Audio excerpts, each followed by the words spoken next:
E a gente viu, né, presidente Lula indo ao Chile fazer reuniões, né, com a esquerda ou os alinhados ideologicamente dos países vizinhos, né, tentando fazer uma mobilização, né, contra Donald Trump ou em favor da soberania dos países. Queria entender um pouco da sua percepção, né, sobre esse alinhamento e também o efeito prático disso, né? Carta pela democracia, movimentações que o presidente Lula tenta angariar junto aos países vizinhos e também mais alinhados. Tem alguma questão que possa ser relevante praticamente ou entra naquela questão do discurso de tentar capitalizar politicamente um quadro que está bastante sensível e frágil?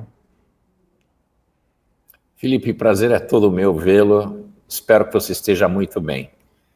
Meu caro Felipe, se trata do Exército de Brancaleone, né? O grupo dos descamisados, aqueles perdedores tradicionais, os derrotados tradicionais da economia global que ficaram presos a ideologias que somente são propostas na América Latina. Nem a esquerda europeia, nem a esquerda global pensa nessa ideia de dependência, dessa conversa fiada de soberania. O mundo é interdependente, não existe soberania absoluta e o Brasil não a tem. É ridículo por parte do Lula se juntar com um grupo de derrotados, a esquerda da América Latina, que é o que existe de mais antiquado, mofado, sem nenhum tipo de interlocução global, né, para fazer frente e encher ainda mais a paciência do Donald Trump. Mostrar que, ao invés de querer negociar com Trump, Lula quer criar um levante contra o país que é o hegemon do mundo, é quem manda no jogo, né? E como eu disse semana passada, volto a repetir aqui, em barco de capitão não manda marinheiro. Então a gente tem que entender que os Estados Unidos é quem manda, que é dono do baralho. A melhor maneira de fazer, diz, né, a melhor maneira de... Vou fazer uma paráfrase aqui de uma maneira aceitável à televisão. A melhor maneira de fazer amor com o gorila é devagarzinho. Então, a gente tem que lembrar que para fazer amor com o Donald Trump, a gente tem que fazer devagar, porque ele é o gorila. Então, a gente não tem que ditar como a gente vai fazer essa relação. Essa é uma relação de inferioridade aos Estados Unidos. Como é que a gente ganha o jogo? É muito mais jiu-jitsu do que boxe. É isso que vai acontecer aqui. A gente tem que entender as fraquezas dos americanos, as oportunidades que a gente tem. Pois é, eu mandei para vocês uns gráficos hoje de manhã que mostra a dependência do Brasil em poucos países de importação e exportação. Se a gente brigar muito com os americanos, acaba acontecendo o que está acontecendo agora com a balança comercial, que nossa balança comercial está caindo de nariz para baixo e aumentando demasiadamente a relação com a China, e a gente importando muito da China, que também não é legal para a gente. Pois é, Felipe, é uma viagem ridícula, sem cabimento, enquanto a gente deveria estar preocupado em ter uma interlocução maior dentro do Congresso Nacional Americano, com as empresas americanas importadoras de produtos brasileiros, com a própria Casa Branca, que vem deixando o Brasil no escanteio, né, nem responder a carta de maio respondeu, antes de ter os 50%, quanto mais agora. O Brasil não conseguiu falar com ninguém do segundo escalão até agora do governo. Nós estamos nos relacionando com o terceiro, quarto escalão da estrutura, da nomenclatura dentro da Casa Branca. Então isso gera vários problemas para a gente. Uma vez que a gente não se preparou, começa por aí, a gente não teve empresas nem governo pensando em cenários alternativos às nossas dependências tradicionais dos Estados Unidos, União Europeia e a China principalmente, exportação e importação. Essas relações não foram notadas como, existem riscos globais na geopolítica e na geoeconomia. Infelizmente, o Brasil, por ser um país muito pouco internacionalizado, com empresas muito pouco internacionalizadas, a ausência de multinacionais relevantes, fazem com que o Brasil seja, assim, um país praticamente não visto dentro da estrutura de Washington. Isso é muito chato, isso é muito problemático para as nossas empresas. Obviamente, as empresas não fizeram a sua parte, porque esperavam que o governo fizesse, o governo fez a sua parte por irresponsabilidade, e a gente tem essa situação que é muito grave. Se a gente comparar com a China tem cerca de 1.000 pessoas promovendo comércio internacional só no Brasil. Em Washington, na Embaixada de Washington e em várias localidades pelos Estados Unidos, mais de 10 mil pessoas chinesas promovendo relações comerciais internacionais. O Brasil, que é um país exportador, que tem como vocação exportar, principalmente gêneros alimentícios, a gente não tem esse tipo de visão de colocar o Brasil em evidência, tanto na Europa como nos Estados Unidos, principalmente nos Estados Unidos. Nós não somos visualizados lá dentro. E vale lembrar que os Estados Unidos é o único país no mundo que tem uma concentração elevada de importação de produtos de alto valor agregado brasileiro, como aeronaves. Quer dizer, esse tarifaço, essa relação com o Trump é muito nociva, principalmente para a Embraer, que é a única grande exportadora de alto valor agregado que o Brasil tem.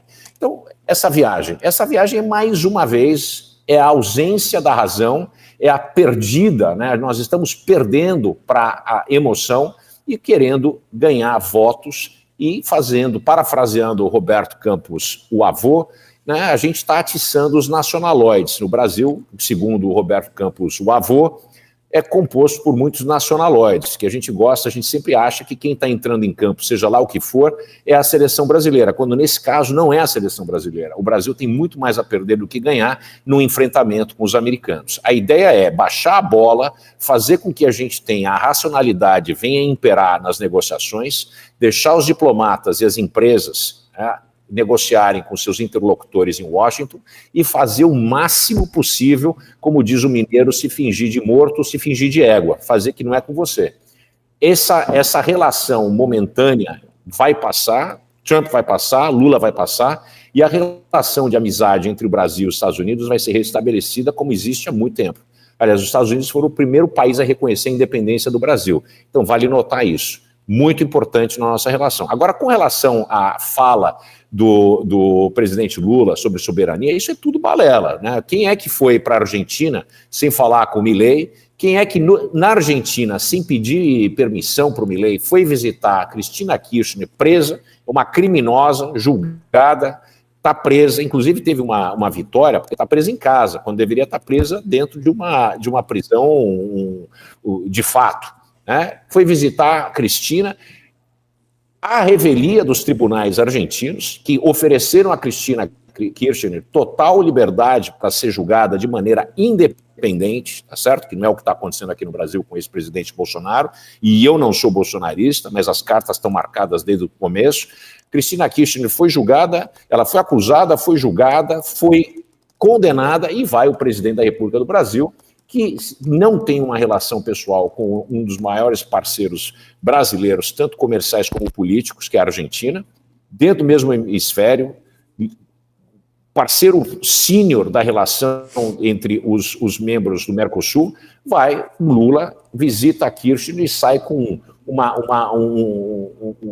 um dizerzinho de Cristina livre. Quer dizer, quem é Lula para falar a respeito de independência ou falar sobre soberania, quando ele mesmo, né, se sobrepõe a um país que é menor que a gente? Quer dizer, a regra que ele quer estabelecer de respeito mútuo com o Trump, que é muito maior que ele não quer respeitar essa relação com a Argentina como nunca respeitou. Nem sequer foi a posse do presidente Milei. Quer dizer, então nós estamos falando de relações internacionais, a gente tem que deixar bem claro aqui o seguinte: existe um sistema internacional e nesse sistema internacional manda quem pode.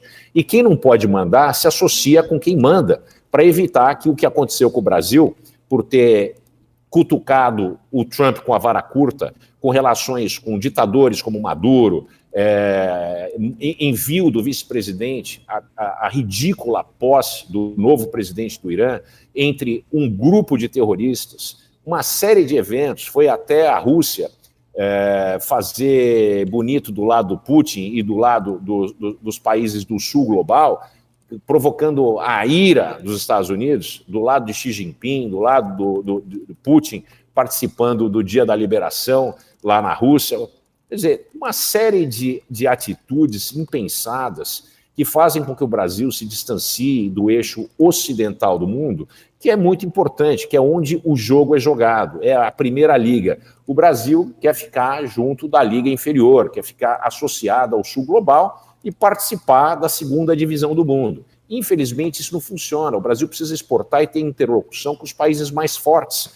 Não é ser o líder dos escamisados. Né? A gente não existe espaço para isso. Quer dizer, e isso apenas apela a esse sentimento bobo, né, pueril brasileiro, de que nós estamos lutando pela nossa independência e soberania, quando é nada. A soberania é econômica. Quando o povo tiver o que comer, quando o povo tiver aquilo de vestir de primeira linha, tiver carros de primeira linha de ótima qualidade a preços razoáveis, não essa bagunça que é no Brasil, que o sujeito compra um carro vagabundo como um Toyota Corolla que custa o preço de um Lexus nos Estados Unidos ou uma Mercedes. Quer dizer, isso sim é soberania, não é esse papo furado de que manda aqui, manda o Brasil, que o Pix é do Brasil. Tudo isso é feito como um argumento, subterfúgio, para quê? Para que o Lula ganhe os pontos que ele vem perdendo em termos de avaliação popular do seu mandato, que anda muito capenga mesmo agora.